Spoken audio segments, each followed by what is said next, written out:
News seven Rajasthan देख रहे सभी दर्शकों को मेरा नमस्कार और आप सभी को हैप्पी संडे। दरअसल जब रविवार होता है ना तो ये संडे इज फंडे। कोई ना कोई शख्सियत से मैं आपकी मुलाकात करवाता हूँ और कोई ना कोई ऐसी शख्सियत होती है जिससे मुलाकात करने के बाद आपको भी लगता है कि हाँ शायद जीवन में कुछ कमी थी और इनके मिलने के बाद में शायद वो कमी पूरी हो गई। आपके बच्चों ने जिन्होंने सीनियर की एग्जाम दे ली, अब सवाल ये उठता है जहन में कि अब बच्चों को करवाना क्या है, आगे किस लाइन में हम इन बच्चों को भेजें। मैं कई बार जब रात को खबरनामा प्रोग्राम प्रसारित करता हूं तो आपसे कहता हूं कि थोड़ा सा वक्त अपने बच्चों के साथ में गुजारें, उनके साथ उनकी जो चॉइसेस है, उनका जो टैलेंट है, उसको थोड़ा सा पहचानें और उसके बाद उस लाइन में बच्चों को भेजने का प्रयास करें। बहुत सारे बच्चे हैं जिनको बहुत अच्छी सिंगिंग आती है, बहुत सारे बच्चे हैं जिनको बहुत अच्छा डांस आता है, वो उस लाइन में जाना चाहते हैं, अपना कैरियर बनाना चाहते हैं। लेकिन समस्या यह है कि सीनियर पास करते ही हम चाहते हैं, अगर लड़कियां हैं तो एसटीसी कर ले, बीएड कर ले, और लड़के हैं तो आपको डॉक्टर की पढ़ाई करनी है। सीधी सी बात है, इसके अलावा और हम कुछ सोचते ही नहीं है। इन चीजों से बाहर निकलना पड़ेगा, बच्चों को एक अलग दुनिया देनी पड़ेगी। आज मैं चाहूंगा एक तो सबसे पहले आप ज्यादा से ज्यादा शेयर करें, क्योंकि एक ऐसी शख्सियत से मैं आपकी मुलाकात करवाने वाला हूं कि उनसे जब भी मैं मिला हूं तो उनके चेहरे पर जो चमक थी, यकीन मानिए सजदा करने को मन करता है। और बहुत कुछ सीखा है, बहुत कुछ जाना है उनसे, और आज से नहीं बहुत पहले से मैं उन्हें देखता आ रहा हूँ, उनकी तपस्या को, उनकी मेहनत को देखता आ रहा हूँ। और आज जो मुकाम उन्होंने हासिल किया है, शायद उस मुकाम तक पहुंच पाना या उसे छू पाना भी हर किसी के संभव की बात नहीं है। इस वक्त जो लाइव आप देख रहे हैं, ये है बहुत ही खूबसूरत सी एक जगह है। और खूबसूरत जगह क्या, ये कहें कि एक ऐसा मंदिर है कला का, जहां आकर के आपको बहुत सुकून मिलेगा और जहां लगेगा कि हाँ सिर्फ माँ सरस्वती की कृपा यहाँ पर बनी हुई है। और सरस्वती की कृपा का ही एक ऐसा मंदिर है जिसका नाम है saint Ram Goswami the temple of art. और जिस शख्सियत से मैं आपकी मुलाकात करवा रहा हूं वो है मैम डॉक्टर ज्योति भारती गोस्वामी। कथक में आज उनका वो नाम है, वो मुकाम है कि शायद राजस्थान की एक पहचान, और कथक की जो पहचान राजस्थान में है वो उन्हीं की बदौलत है। तो फटाफट जुड़े और जितना हो सके उतना ज्यादा से ज्यादा शेयर करना, ताकि बहुत कुछ आपको और सीखने को, जानने को मिलेगा। और दूसरी बात, आप अपने बच्चों के लिए भी कुछ बेहतर उनसे सीख पाएंगे और जान पाएंगे। ज्योति मैम, बहुत बहुत स्वागत है आपका न्यूज सेवन राजस्थान पर। और सबसे बड़ी बात, ये हमारा सौभाग्य कि आज मैं आपका इंटरव्यू कर पा रहा हूँ, वरना कॉलेज में, यूनिवर्सिटी में आपसे कई बार मुलाकात हुई है और गंगापुर सिटी आप आती रहती है। सबसे पहले तो मुझे बताइए, ये जो कला की दुनिया है ना, आर्ट की जो दुनिया है, इसको लेकर के कई भ्रांतियां रहती है। डांस तो सब कर रहे हैं आज, और आप भी देख रही हैं कि डांस के कौन कौन से रूप अलग अलग निकल करके सामने आ रहे हैं। तो ये जो कला की दुनिया है, इसके बारे में आप पहली बार तो क्या कहना चाहेंगे कि ये क्या है, कितनी बड़ी दुनिया है, और इसमें क्या कुछ पाना आसान है, कितना मुश्किल? जी, नमस्कार। पहली बात तो, दूसरी बात, आपसे मुलाकात हो रही है। आपने जैसे फरमाया कि कई बार हम लोग मिल चुके हैं, तो बिल्कुल कोई इसमें संशय नहीं है, हम लोग कई बार मिल चुके हैं। और मैं कला की दुनिया से आती हूँ, और यही कहूंगी कि कला से बढ़कर और कला से खूबसूरत कोई भी मुकाम नहीं है।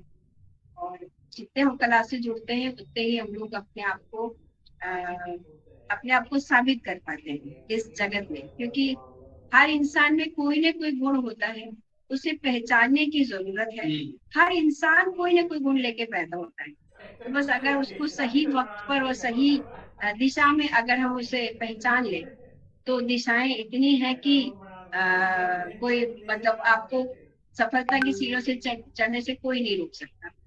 तो जरूरत है सही वक्त पर उस टैलेंट को पहचानने की, उस भाव को पहचानने की। तो बस यही है, कला की दुनिया जितनी खूबसूरत है उतना कोई संसार में दूसरी कोई दुनिया नहीं है, ऐसा नहीं है। कहते हैं आर्ट जो है ना, कला जो है वो सीधा ईश्वर से जुड़ती है, खुदा से जुड़ती है। और आपकी अगर मैं बात करूं और आपकी जर्नी की अगर मैं बात करूं, आपने कैसे इसकी शुरुआत की थी, क्योंकि वो एक अलग दौर था मैम। और किसी को भेज पाना, या माँ बाप भी उतनी जल्दी से ट्रस्ट नहीं करते थे कि क्या है डांस, ये कौन से डांस में जाएगी। और फिर बॉलीवुड का एक ऐसा क्रेज छाया होता है जहन में कि हम और किसी चीज के बारे में सोच ही नहीं पाते। तो आपकी जो जर्नी की शुरुआत थी, वो उसका जो स्ट्रगल है वो कैसा रहा? मैंने वाकई स्ट्रगल किया। स्ट्रगल उस वक्त किया जब संगीत को लड़कियों को सुखाना सिखाना बहुत एक अपराध था। मतलब किसी घर में अगर लड़की संगीत सीख रही है तो शायद उसको समाज में मान्यता ही नहीं मिलती। मतलब अगर किसी लड़की ने, अच्छा संगीत ठीक है, गाना आप कर रहे हैं वहां तक भी ठीक है, लेकिन जहाँ नृत्य की बात आती है और जब एक संभ्रांत परिवार की लड़की अगर स्टेज पे डांस करती थी उस वक्त में, वो दौर इतना ऐसा लग रहा था जैसे वो परिवार अपराध कर रहा है। तो बहुत बड़ा गुनाह कर दिया, बहुत बड़ा गुनाह कर दिया। संगीत और नृत्य को उस वक्त ऐसा ही माना जाता था। मैं उस दौर से आती हूँ। आजकल का जमाना तो बिल्कुल अलग है। आजकल तो पेरेंट्स इतने अवेयर हैं कि खुद अपने बच्चे को डांस के क्षेत्र में लेके जाते हैं, या मतलब डांस के क्षेत्र में लेके जाते हैं और खुद खुद चाहते हैं डांस। पहले डांस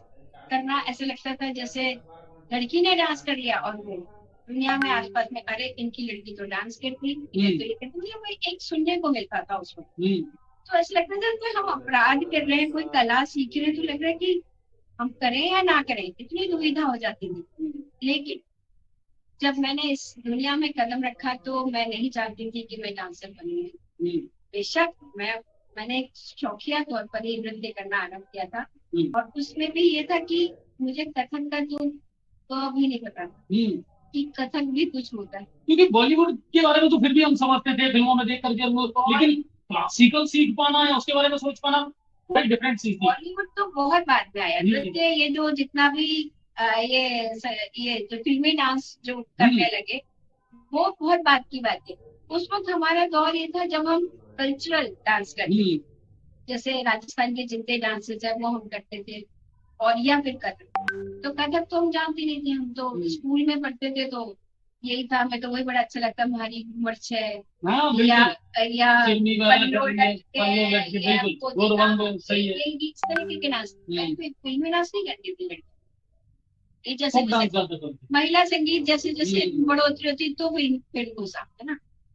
तो तब तो मैं भी संगीत में, मतलब मेरी माँ ने मुझे डाला, क्योंकि वो खुद भी एक गाय, मतलब उनके पास भी म्यूजिक था स्कूल में थी तब वो। तो उनकी इच्छा थी, अचानक से उनको मुलाकात हुई, जो एक संगीत संस्थान में एक टीचर थी, उनसे मुलाकात हुई, प्रेमदेवी उनका नाम था। तो उनसे मुलाकात हुई और उन्होंने कहा कि मेरे को भी अपनी, जैसे हर पेरेंट की इच्छा होती है कि भैया हमारा बच्चा कुछ करे।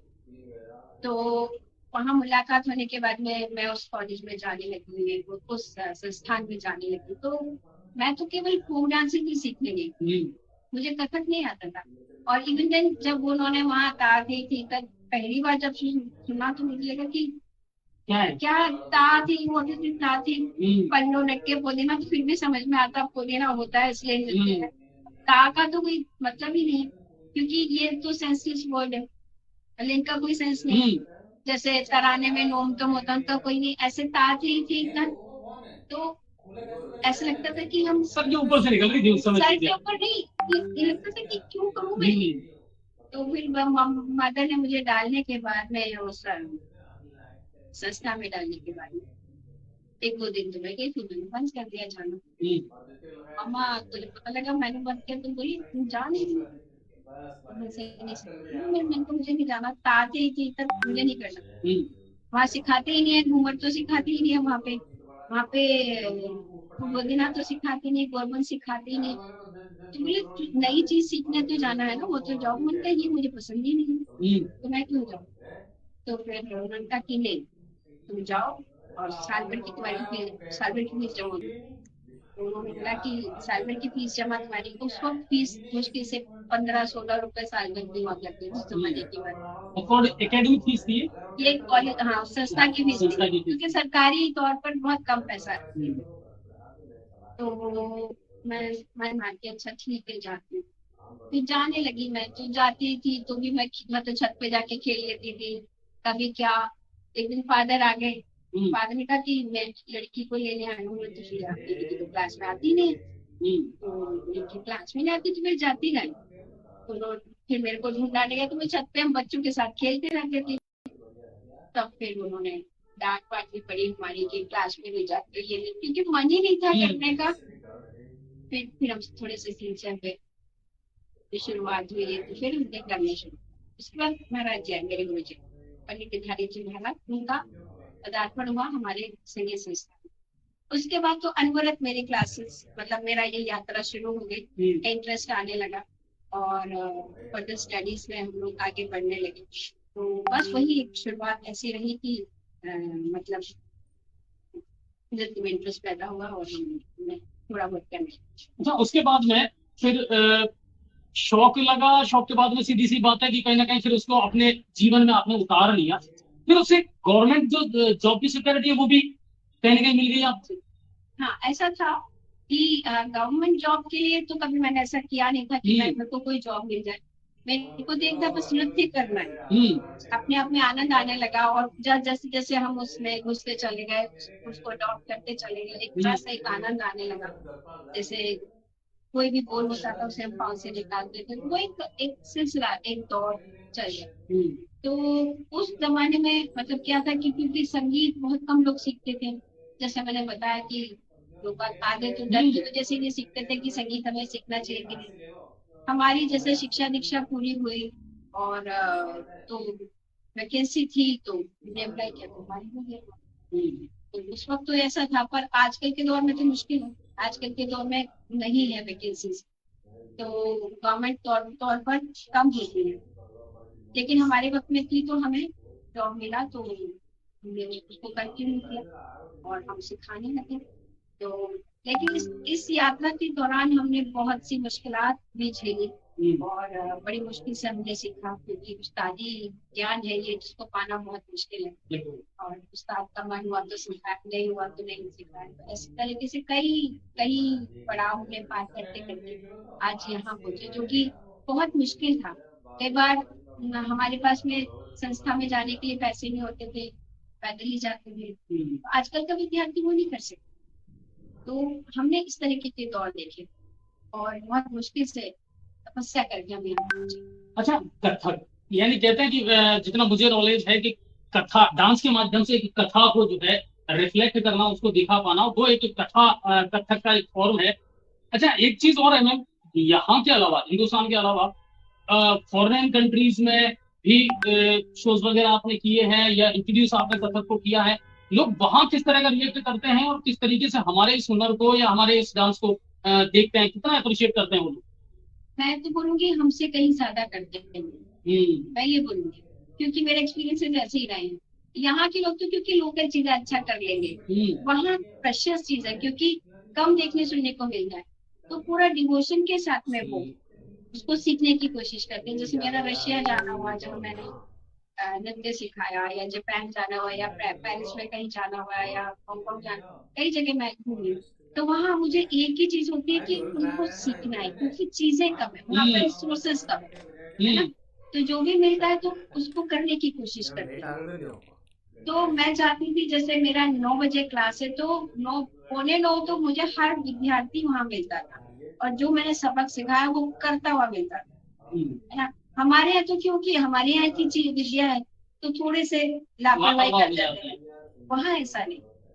वहाँ 9:05 भी आपके होंगे तो वो एक तो टाइम पंक्चुअलिटी बहुत बहुत इम्पोर्टेंट है वहाँ पे। तो 9:05 होते थे तो वहाँ के जो ऑनर, उनका फोन आ जाता था कि आपकी गाड़ी मिस कर क्या, मतलब इतनी पंक्चुअलिटी, उससे मेरे से पहले विद्यार्थी मिलते थे। आजकल की स्थिति जैसे हमारे यहाँ है कि हम गुरु लोग पहले बैठे हैं, स्टूडेंट्स आते हैं, तो क्योंकि यहाँ वो चीज है, उन्हें मालूम है यहाँ है, वहाँ नहीं है तो उसकी वैल्यू वहाँ पे ज्यादा, तो जो चीज कम मिलती उसकी वैल्यू हमेशा ज्यादा है। तो ये एक बहुत बड़ा वहाँ पे है, और डेडिकेशन इतना कि कुछ ज्यादा एंजॉय करते हैं और उनको लगता है कि हमें ये जो ये काम है, हमें इसको 100% करना है। ये सबसे बड़ी बात। यहाँ का विद्यार्थी भी है ऐसा, लेकिन यहाँ के विद्यार्थी 10 में से 2 ही मिलेंगे ऐसे, वहाँ सारे मिलेंगे। ये एजुकेशन की बात। कुल मिलाकर के देखिए, संगीत की जो दुनिया है ना, आप किसी भी आर्टिस्ट से, किसी भी सच्चे कलाकार से जब मिलेंगे ना, तो वो लोग रूह से बात करते हैं, आत्मा से, दिल से बात करते हैं। वो लोग दिमाग से ज्यादा नहीं सोचते हैं। कहते हैं कि जो कला से जुड़ गया ना, वो फिर दिल से जुड़ गया, और फिर वो चीजें उनके चेहरे पर भी नजर आती है। अब मेरा अगला सवाल होगा मैम, संगीत संस्थान में कितने लंबे टाइम तक आपने सेवाएं दी हैं? कौन कौन से ऐसे किरदार है जो वहां से एक अच्छी शख्सियत बन करके उभरे हैं, निकले हैं बाहर, और आज दिन दुनिया में अपना नाम रोशन कर रहे हैं। तो कितना लंबा टाइम हो गया संगीत की इस दुनिया में और एकेडमी में अपनी सेवा देते हुए, क्योंकि अभी कुछ ही समय पहले आप सेवानिवृत्त भी हुई है, तो कैसी रही ये जो जर्नी एकेडमी थी और या संगीत संस्थान वाली जर्नी थी, इसमें कौन कौन से जो स्टूडेंट्स जिन्होंने नाम रोशन किया है? नौकरी करनी थी ऐसा तो मुझे पता नहीं था कि मैं नौकरी करूंगी। तो जिस दिन मेरी जॉब लगी, मेरी फर्स्ट डे, तो हमें पता ही नहीं होता क्या रूल होते हैं गवर्नमेंट के। तो हमारी गुरु जी भी तो उनका भी कथक टीचर के रूप में लगी आपकी? हाँ। तो हमें पता ही नहीं क्या करना होता है। तो हमारे गुरु जी जैसे ही नीचे कहीं गए तो हम भी चले गए, गुरु जी गए तो हम भी नहीं। बाद में मुझे पता लगा दूसरे दिन हमारे जो प्रिंसिपल साहब थे उन्होंने बोला आप कल कहाँ गए थे? चले गए। कहाँ चले गए? घर चले गए। घर चले गए थे आपको मालूम है नौकरी में? हाँ। मैंने कहा तू क्या होगा? वो करना क्या? बोले नहीं अब आपको 5 घंटे यहाँ रुकना पड़ेगा। तो धीरे धीरे फिर उस एनवायरमेंट में ढलते चले गए। काफी लंबी जर्नी मेरी रही। मेरी जॉब लगी थी 89 में, और उसके बाद से मैं क्लासेस सिखाने लगी, और सिखाने का एक्सपीरियंस सीखने से ज्यादा हुआ। तो जब आप किसी स्टूडेंट को सिखाते हैं तो आपको ये नॉलेज होती है कि जिनसे आप सीख रहे हैं वो आपसे क्या चाहते हैं। यानी जब आपको हाथ सही रखना है तो उस वक्त नहीं समझ में आता, तो गुरुजी बोल रहे हैं कि आपको यहाँ हाथ रखना, वो नहीं समझ में आता। लेकिन जब हम टीचिंग करने लगे तो हमें उस चीज की अहमियत पता।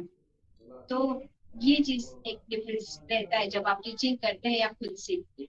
तो ये रात दिन का अंतर। दूसरी बात, स्टूडेंट्स कैसे समझेगा, उसको हमें कैसे सिखाना है, उसका कितना मेंटल लेवल है, किस भाषा में वो समझ पाएगा, ये सब भी उसका एक्सपीरियंस होता है। और बाकी तो स्टूडेंट्स सबसे बड़ा संगीत संस्थान की मैं प्रोडक्ट हूँ, क्योंकि वहीं सीखा और वहीं मेरी जॉब लगी। और आलू जी हैं जहाँ पर आप बैठे हैं उन्हीं की संस्था है। तो ये दिमाग में भी सिखा है। तो बहुत इसके अलावा और कोई स्टूडेंट जो ऐसा गए ना जो इस यात्रा में वाकई में जिसने नाम रोशन किया है और कहीं ना कहीं आपको लगा है कि हाँ आपने प्राउड ही फील किया हो कि हाँ इन्होंने उस चीज को साकार किया, इन्होंने वाकई में डेडिकेशन के साथ? कई ऐसे विद्यार्थी जिन्होंने जो निकले हैं वहाँ पे और अपना एक मुकाम बना रहे हैं।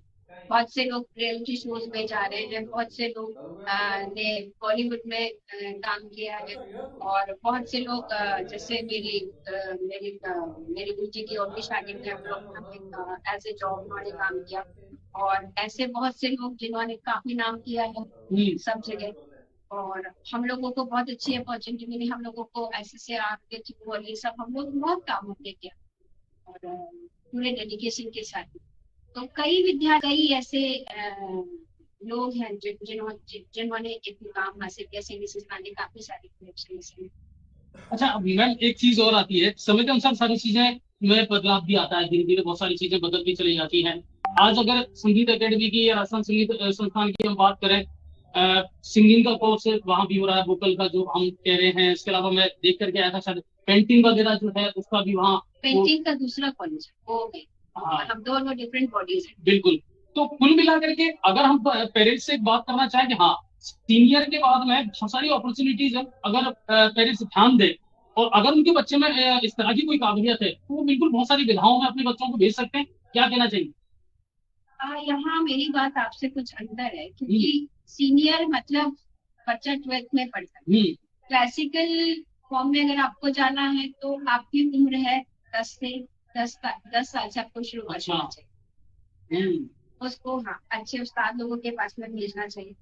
तो 10 साल की उम्र से क्लासिकल आपको शुरू करना चाहिए। सीनियर के बाद में तो डिग्री कोर्सेज हो गए, केवल एक आप डिग्री कर सकते, बिल्कुल है ना, क्योंकि उतना आप 10 से करेंगे और सीनियर में पहुंचने के बाद तब तक आप 15-16 साल के हो जाते हैं या 17-18 साल के हो जाते हैं। तो वो एक समय निकल गया। हमको क्लासिकल फॉर्म में जाना है तो हमें शुरुआत कर देनी चाहिए 9-10 साल की उम्र से। तो तब आपका लंबा जीवन देना पड़ेगा, तब बच्चे का इंटरेस्ट भी होता है। अगर आप 12th के बाद में जाना चाहे तो हो सकता है उतना इंटरेस्ट वो ना रखे। तो हम बच्चे को जैसे एक पौधे को हम बड़ा करते हैं, हमको मालूम है कि उसको क्या शक्ल देनी है, वही सब चीजें इसमें। तो 9-10 साल का बच्चा वो एक ऐसा ऐसा पौधा है जिसमें जैसा हम सींचेंगे वैसा हो जाए। तो उसमें इंटरेस्ट कब आएगा जब वो 9-10 साल का होगा, क्योंकि संगीत को, क्लासिकल को सुनना, देखना, करना, उसमें इंटरेस्ट जब तक पैदा नहीं होगा तब तक आप कुछ नहीं कर सकते। 12 के बाद में तो 50 चीज रहती है, इस स्ट्रिंग में जाऊं, उसमें जाऊं, उसमें जाऊं, चार तरफ दिमाग हो जाए। 9-10 साल का बच्चा है कि हमें यही करना है। तो वो मुझे लगता है कि एक सही एज है जब आपको क्लासिकल सीखना चाहिए और अच्छे हाथों में सीखना चाहिए। तो क्लासिकल का ये है कि भटकाव भी कई बार ऐसा होता है कि अरे आते थी तब गुरु जी कब तक सिखाएंगे। अरे भाई जरूरी है ऐसा करना, क्योंकि डेडिकेशन मांगता है क्लासिकल को। तो शॉर्टकट इसमें नहीं है। आपको अगर करना है तत्काल तो मतलब गुरु जी जैसा चाहते हैं कि इसको ताकत से करना पड़ेगा, इसको ऐसा करने को, तो आपको करना पड़ेगा, जरूरी है। मतलब काम चलाओ, शॉर्टकट है ही नहीं, काम चलाओ, काम विकल्प नहीं है कोई। विकल्प नहीं, आपको डेडिकेशन के साथ में करना है, तो वही आपको आगे ले जाए। हम जब हम प्रयास करते हैं सुबह 6 बजे के प्रयास करते हैं, 5 बजे करते, या मेरे साथ तो ये था कि आचार्य गुरु जी ने आज ही बताया तो मैं रात में बिस्तरों में ही करने लग जाती थी। मैं तो मेरा भाई कहता तेरे को रात को नींद नहीं आती क्या? नहीं भाई आती तो है, पर ये मुझे सबक करना जरूरी है। तो वो एक डेडिकेशन होना चाहिए। तो हमें ऐसा नहीं कि कोई दिखावे की तरह, हमें ये था कि हमें ये काम करके ले जाना है, बिल्कुल और परफेक्टली ले जाना है, नहीं तो हमारे गुरुजी नाराज हो लेंगे तुमने करा नहीं। आजकल वो तो है ही नहीं, वो बच्चे में बात थोड़ा ही नहीं। तो ये सब चीजों का भी फर्क पड़ने लगा है। और दूसरा, मीडिया ने इतना इसको कर दिया कि अब आप मतलब अब तो यूट्यूब तो गुरु हो गया, यूट्यूब गुरु हो गया। देखते हैं कि गुरु जी के पास जाके क्या करेंगे, हम तो यूट्यूब से सीख लेंगे। पर उन्हें ये पता नहीं है कि यूट्यूब टेक्निक नहीं सिखाता, जो चीज प्रैक्टिकली वो जो चीज है, चीज सामने गुरु के आप करोगे ना, वो चीज यूट्यूब नहीं सिखा पाएगा। ये उनकी बहुत बड़ी भ्रांति है कि यूट्यूब से सीख नहीं होता। अब जैसे ये बच्चे जो मैं यहाँ आके मैं अगर किसी को बता रही हूँ तो वो मुझे मालूम है कि इसकी क्या कमी है, इसका पूरा पाँव उठ रहा है नहीं उठ रहा है, इसके हील में से आवाज आ रही है कि नहीं आ रही है, वो मैं फील करूंगी, then I tell to the school, है ना। लेकिन यूट्यूब में नहीं पॉसिबल, आपको पता ही नहीं, आप क्या देख के तो क्या करोगे, आप कॉपी करोगे पर टेक्निक तो नहीं आएगी। और क्लासिकल की टेक्निक्स, ग्रामर, लय, ताल, सुर, सबकी दुनिया, तो इसके बगैर नहीं है, यूट्यूब गुरु नहीं हो सकता। ये सही बात, बिल्कुल यूट्यूब गुरु नहीं हो सकता। और सबसे बड़ी बात है, संगीत में शॉर्टकट और विकल्प नहीं होते। संगीत आपसे आपका समर्पण मांगता है, ये तो एक तपस्या है और आपको तपना पड़ेगा, तब जाकर के आप हरा सोना बन सकते हैं, तब आपके अंदर चमक आएगी अपनी कला को लेकर के, चाहे वो डांस का मामला हो या फिर वोकल का मामला हो। नई पीढ़ी को लेकर के अगर बात करें तो आजकल बड़ा रियलिटी शोज का जमाना चल गया, तो शॉर्टकट में बहुत जल्दी स्टार बनना चाहती है नई पीढ़ियां, है ना, वो मेहनत नहीं करना चाहती, उनमें वो डेडिकेशन भी नहीं रहा। नई पीढ़ी अब धीरे धीरे आ रही है या अभी थोड़ा सा टाइम लगेगा भटकाव तो? बिल्कुल है, नई पीढ़ी बहुत जल्दी अपने आप को पॉपुलर करना चाहती है। एक हमारा जमाना था तो हमें कोई अगर जैसे रिपोर्टर कहता है तो हमें आपका इंटरव्यू नहीं दी, हमारे गुरु जी से बात करेंगे, हम ऐसे डायरेक्ट बिल्कुल कि नहीं हमारे गुरु जी बोलेंगे तो ही हम करेंगे ऐसा। और ऐसा शौक भी नहीं था कि हम इतने पॉपुलर हुए, ऐसा भी नहीं था, क्योंकि हमें तो सिर्फ एक था कि हमें तो नृत्य करना, साधना करनी है। हमें जो साउंड हमारे गुरुजी ने बताया उसका साउंड निकालना, वो नहीं निकल रहा, तो ताकत करनी तक करना है, तो उसको जमीन से आवाज निकालनी तो निकालना, हम तो उसमें ही लगे रहते थे। हमें मतलब ही नहीं था कि कोई हमारे फोटो खींच रहा है, मत खींच रहा है, कोई इंटरव्यू ले रहा है, ये ऐसा भी नहीं। तो वो जमाना हमने कभी पॉपुलरिटी के पीछे हम लोग नहीं भागे, तो हमारा केवल पूरा फोकस था नृत्य के। और नृत्य के साथ साथ हमें जैसे गुरुजी ने महाराज जी ने हमें थोड़ा थोड़ा गाना भी बताया, थोड़ा हमें तबला भी बताया। तो एक डांसर के लिए बहुत जरूरी होता है कि आपको गाना भी आए, थोड़ी रागदारी की नॉलेज होनी चाहिए और आपको तबले की नॉलेज हो जाता है। तो एक नृत्यकार के लिए बहुत जरूरी है तीनों विधान में थोड़ा थोड़ा अपना नृत्य तो आपका नहीं है, लेकिन जानकारी के लिए आपको इन सब चीजों का भी नॉलेज, जो कि आजकल विद्यार्थी नहीं करते। तो देखते हैं दो तोड़े आ गए हम डांसर बन गए, कभी नहीं बनेंगे, बता तो थोड़े सी कुछ नहीं होता है। तो नई पीढ़ी अभी नई पीढ़ी में क्या है, पेशेंस नहीं, जल्दी बहुत कुछ हासिल करना चाहते हैं, जल्दी हासिल करना चाहते हैं। इसीलिए आप देखिए ना, नई पीढ़ी मैं एक लता मंगेशकर जी जैसे हुई है अपने, है ना, उन्होंने कितना रियाज में, तो लता मंगेशकर जी हुई हो, तो आज तो दूसरा कोई लता मंगेशकर नहीं बन पा रहे। पेशेंस नहीं है, समर्पण नहीं है, समर्पण नहीं है, पेशेंस नहीं है उतनी, वो समझ नहीं है क्या उनकी शार्पनेस, मतलब क्या उनके बारे में बात की, देवी है वो तो सरस्वती नहीं, तो उन्होंने कितनी तपस्या करी होगी, कितना त्याग क्या होगा, कितना मतलब संगीत को ही जीवन माना होगा, तो वो सब कहाँ है आजकल, वो सब चीजें तो होती नहीं है। आजकल तो बस ये कि हाँ ठीक है, गा लिया, कर लिया, शोज कर लिए, पैसा कमा लिए, पैसा कमा लिया, है ना, टीवी और लाइमलाइट की दुनिया में आ गए। वो सब वो सब नहीं होना चाहिए।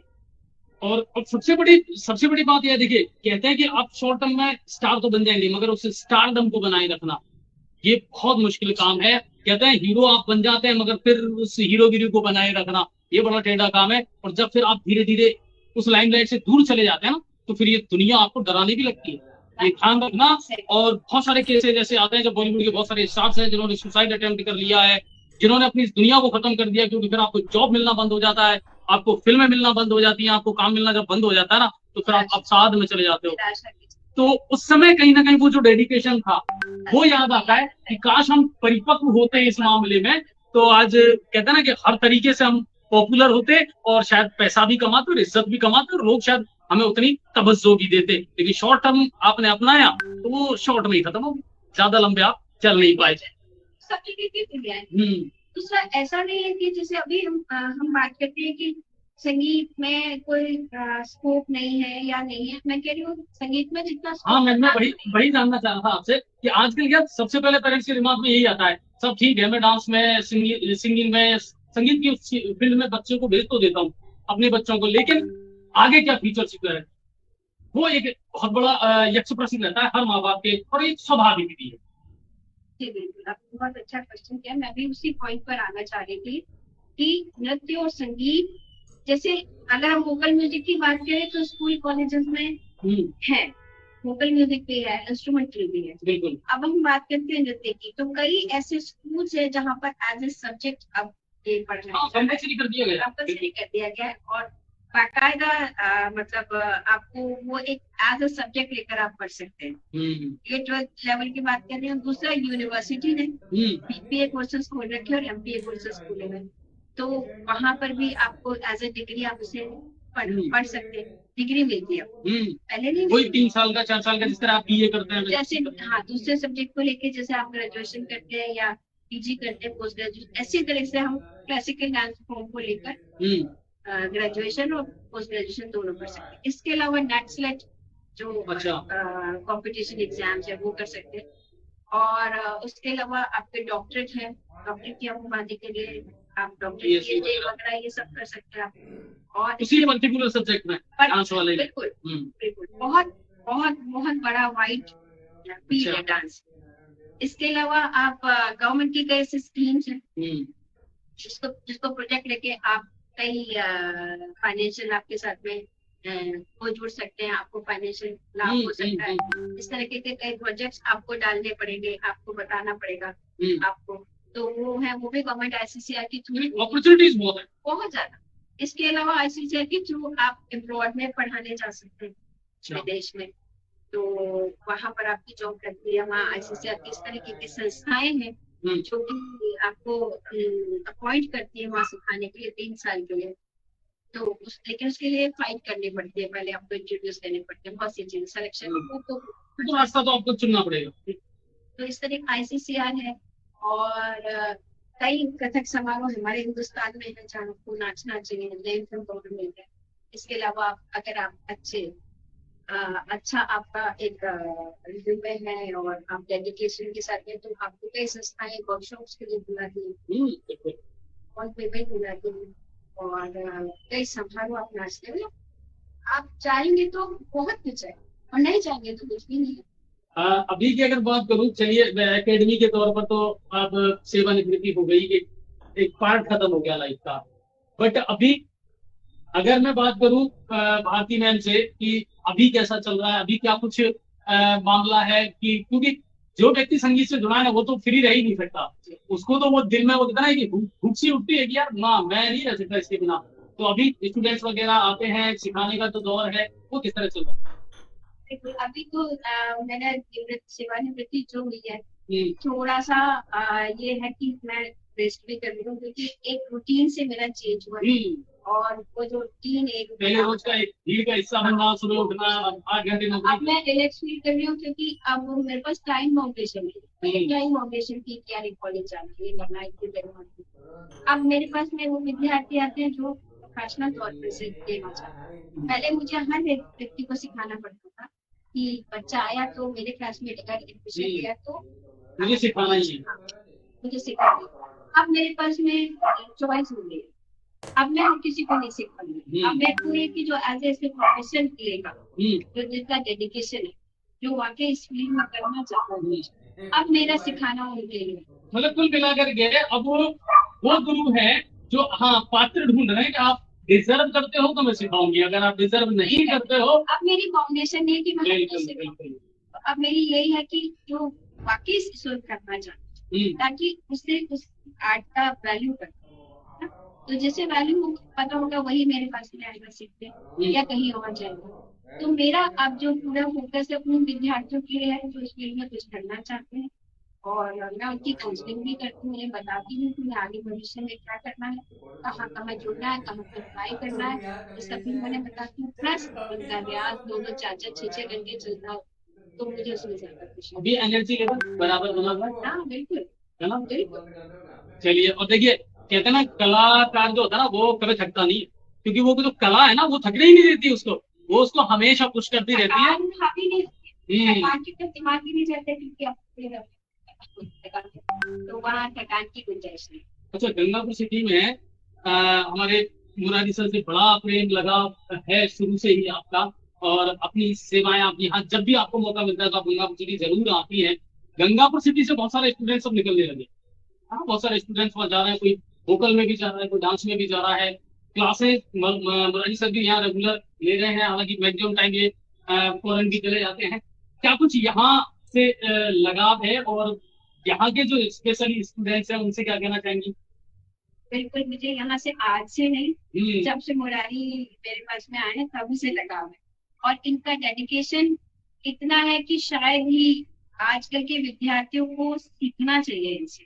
अपने गुरु के प्रति समर्पण, अपने ऑनेस्टी, ईमानदारी, मतलब वो 1 मिनट भी वो चाहते हैं कि मैं अपने गुरु से अलग ना हूँ।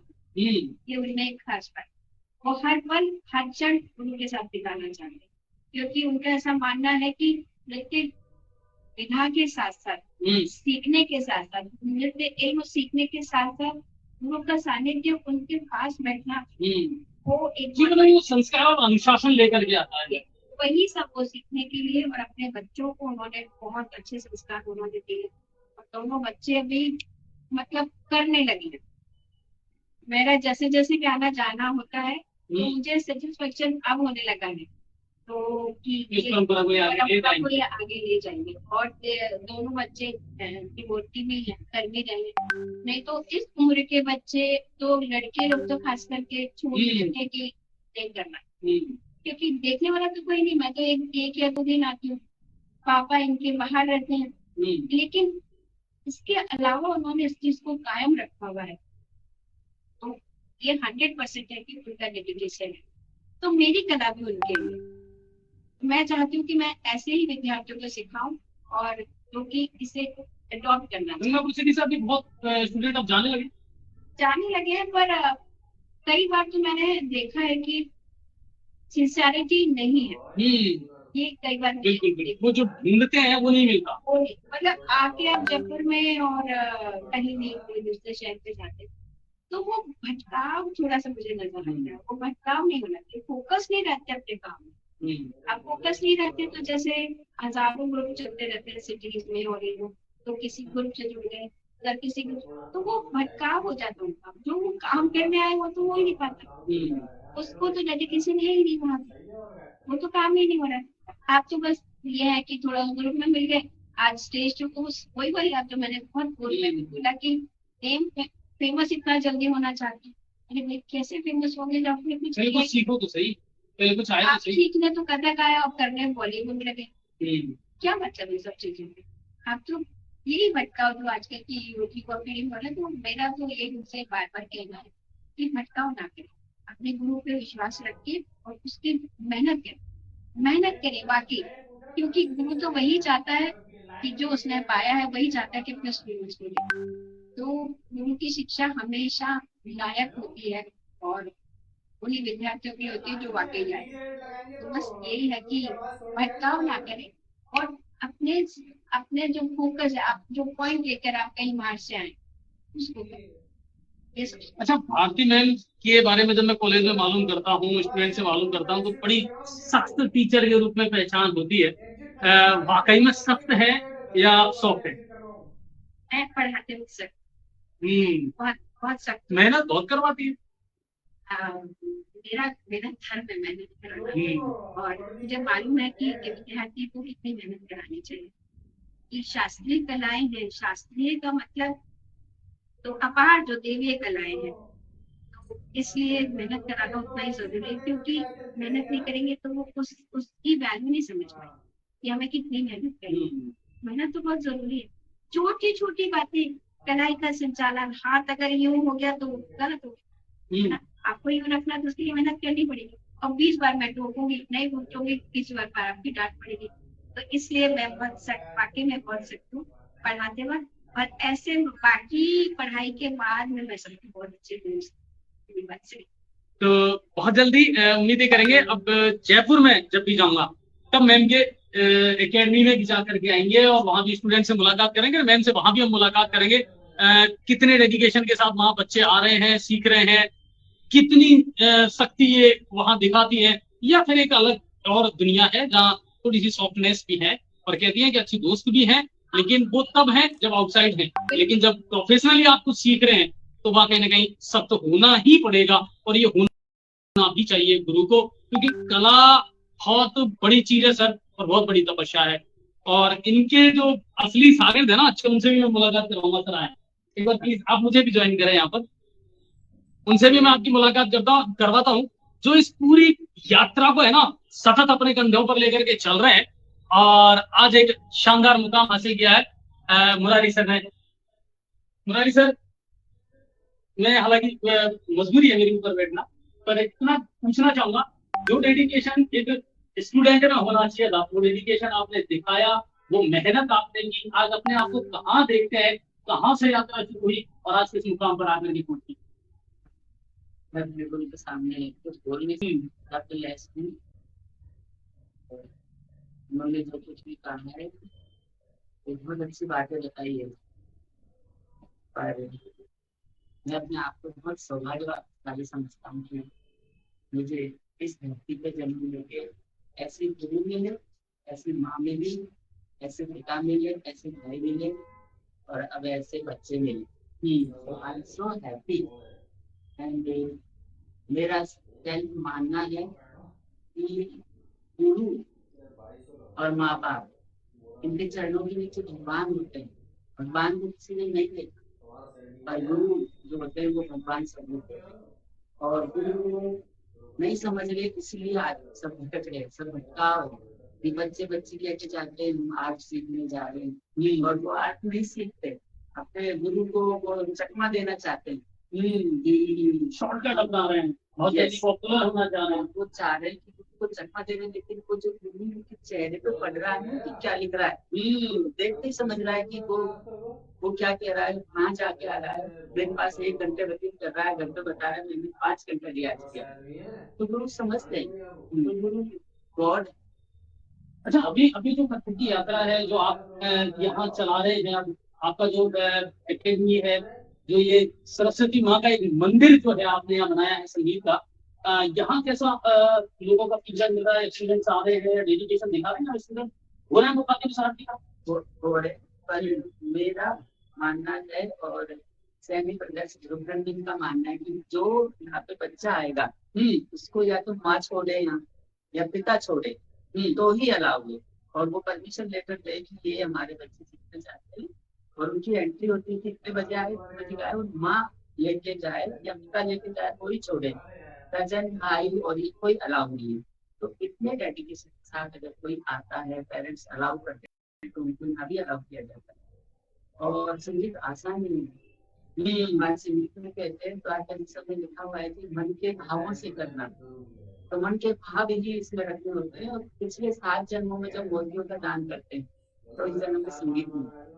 और मैं सौभाग्यशाली हूँ, मैं मेरे दिल से भी प्रेयर करता हूँ और गॉड से भी प्रेयर करता हूँ कि मुझे हर जन्म में आप ही पूरी सर्विस मिले, और हमेशा हर जन्म में संगीत में ही आऊँ। और म्यूजिक, गुरु जी बता रहे थे कि आप पूछ रहे थे कि म्यूजिक क्या है, तो म्यूजिक थेरेपी से पूरे वर्ल्ड में ट्रीटमेंट किया जा रहा है। हाँ बिल्कुल बिल्कुल, कि मरीज को दिखाया जा रहा है, तो उसके हाथ पे काम नहीं कर रहे, वो सोया हुआ है, और उसको कथक या टाइम का रागा या कुछ सुनाया जा रहा है, तो धीरे धीरे उठ रहा है, फिर एक दिन वो करने लग रहा है जो आप उसको कराना चाह रहे हो। तो वर्ल्ड में ये किया जा रहा है हमारे भारतीय संगीत से। बिल्कुल। तो सबसे म्यूजिक सबसे बड़ी मतलब म्यूजिक और संगीत है वो मैजिक है, मैजिक है, वो सब कुछ कर सकता है। तो ये कहते हैं ना कि जब राग मल्हार और वो जो चीजें देखी है तो वो सत्य थे, उसमें वो सत्यता थी। तो वो चीजें डेडिकेशन के साथ ही आ सकती हैं, वो तपस्या से ही आ सकती है, और वो डूब करके ही आ सकती है। आप सोच लो कि आप आसानी से पालोगे तो ये संभव नहीं। तो जितनी नॉलेज हमें है उसके मुताबिक हमें है कि बहुत अच्छा लगा आज मैम से मिल करके भी। और फिर किसी दिन सेपरेट मुरारी सर का भी इंटरव्यू हम जरूर करेंगे और आप लोगों तक पहुंचाएंगे। लेकिन कुल मिलाकर के मैं इतना ही कहूंगा, अगर आप में वाकई में हुनर है, आप में वो विधा है, आप इसे हासिल करना चाहते हैं, तो पहले ये याद रखना, यहाँ से नहीं, आपको यहाँ से तैयार होना पड़ेगा। आपको दिल से तैयार होना पड़ेगा कि हाँ मैं अपना सर्वस्व लुटाने को तैयार हूँ, अपना टाइम देने को तैयार हूँ, लेकिन मुझे ये सीखना है, मुझे ये करना है और इसी को अपनी लाइफ बनानी है। तो आप कर जाओगे, ठीक है। तो ये तपस्या है, त्याग है, तब जाकर के आपको कहीं ना कहीं वो उपलब्धियां हासिल हो सकती है। जिस मुकाम पर आज भारती मैम है या मुरारी सर है, तो इनकी नकल नहीं करनी, इनकी परछाई बनने का थोड़ा सा प्रयास करोगे तो ही बहुत कुछ हासिल करने का प्रयास कर सकते हो। इसी तरह की शख्सियत से आपकी लगातार और मुलाकात कराते रहेंगे। उम्मीद करता हूँ आज की ये जो मुलाकात है आपको अच्छी लगी होगी, पसंद आई होगी। आप शेयर करना, क्योंकि बहुत सारे लोगों के लिए बहुत सारी अच्छी चीजें भी इसमें से निकल करके सामने आएंगी जो आपके बच्चों का दिशा और दशा दोनों बदल देंगे। धन्यवाद। अब आपके शहर गंगापुर सिटी में चिकित्सा के क्षेत्र में नए आयाम, नए भव्य स्वरूप में आया है वर्धमान मल्टी स्पेशलिटी हॉस्पिटल, जिसमें सभी प्रकार की बीमारियों का एक ही छत के नीचे अत्याधुनिक तकनीक से चिकित्सा सुविधा उपलब्ध, जिनमें जनरल मेडिसिन, सर्जरी, गायनिक, शिशु रोग, हड्डी रोग, यूरोलॉजी, दंत रोग चिकित्सा सुविधा उपलब्ध, विशेषज्ञ डॉक्टर्स की टीम, अत्याधुनिक लैब व सभी प्रकार की जांच सुविधा उपलब्ध, सभी प्रकार की योजनाएं जैसे मुख्यमंत्री चिरंजीवी RGHS की सुविधा उपलब्ध। वर्धमान हॉस्पिटल का वादा हर व्यक्ति को निरोगी बनाना। आज ही संपर्क करें Vardhman multi speciality hospital, Jaipur road, Gangapur city. Contact number 8302906531 और 7463294 752।